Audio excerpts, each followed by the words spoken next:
ખેડૂતોને ભારે નુકસાન થયું। રાણેકપર ગામમાં ખેતરમાં વરસાદી પાણી ભરાયા। પાણીના નિકાલની વ્યવસ્થાના અભાવે કપાસના પાકને નુકસાન પહોંચ્યું। ખેતરમાં પાણી ભરાતા ખેડૂતોએ તંત્ર સામે રોષ ઠાલવ્યો છે। છેલ્લા 12 વર્ષથી ખેડૂતો લાખોનું નુકસાન ભોગવવા મજબૂર બન્યા છે। દર વર્ષે 500 થી 600 મણ કપાસની નુકસાન ભોગવતા ખેડૂતો વાત કરી રહ્યા છે। ખેડૂતોએ હાલ તો તંત્ર સામે રોષ ઠાલવ્યો છે। પાણીના નિકાલની વ્યવસ્થાના અભાવે કપાસના પાકને નુકસાન થયું। હળવદ શહેર અને ગ્રામ્ય પંથકમાં ગઈકાલે મેઘરાજા મન મૂકીને વરસ્યા હતા, જેને પગલે ખેડૂતોના ખેતરો જળમગ્ન બન્યા છે। જે પણ તમે દ્રશ્યો જોઈ રહ્યા છો, ખેડૂતોના ખેતરમાં ગઈકાલે વરસાદ વરસ્યા બાદ છેલ્લી 12 કલાકથી તો વરસાદે પણ વિરામ લીધો છે, પરંતુ પાણીનો યોગ્ય નહીં નિકાલ હોવાને કારણે જે ખેડૂતોના ખેતરો છે હાલ તો બેટમાં ફેરવાય છે। જે ખેતરો છે તે જળમગ્ન હાલતમાં છે। આપણે ખેડૂતોના ખેતરે પહોંચ્યા છીએ। ખેડૂત સાથે સીધી ચર્ચા કરીશું। કેટલી નુકસાની છે, કઈ રીતનું પાણી ભરાય છે, કેટલા વર્ષથી આ સમસ્યા છે, અને હાલ તમે જે પ્રકારે દ્રશ્યો જોઈ રહ્યા છો, હળવદ શહેરના રાણેકપર રોડ પર આવેલો આ ખેતર છે।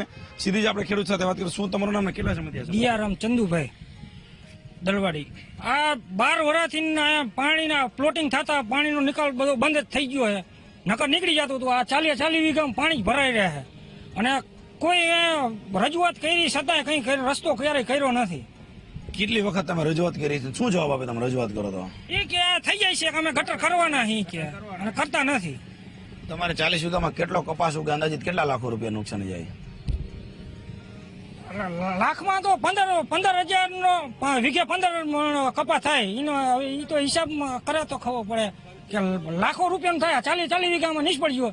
નકર અહીંયા 8-10 વીઘામાં તો વર્ષ વહી જાય છે, પણ અસ્કોલ તો 40 વીઘામાં આ ઊંડા માર્ગમાં સોમનાથ વાળો રહ્યો ને, એ રોડ ઊંચા કરવાથી એ વધુ પાણી આવે ઉપરથી, અને અહીંથી બધું ફ્લોટિંગ થતા બધું પાણી બંધ કરી દે। કેટલા દિવસ લાગ્યા પાણીનો નિકાલ કરતા? 8 દી ખાલી થઈ છે। તમે હજી 8 દી પછી આવવાની સ્વીટ 8 દી હું હજી મશીન નાખતો હોઈશું। જે પ્રકારે ખેડૂતોમાં ખૂબ જ આક્રોશ છે, ખેડૂતો કહી રહ્યા છે રોડ ઊંચા કરી નાખતા છેલ્લા 8 દિવસ સુધી પાણીનો નિકાલ થતો નથી। હવે આ લોકોની માંગ નગરપાલિકા અથવા તો તંત્ર ક્યારે સ્વીકારશે તે જોવાનું રહ્યું। વિશાલ જયસ્વાલ, VTV ન્યૂઝ, હળવદ।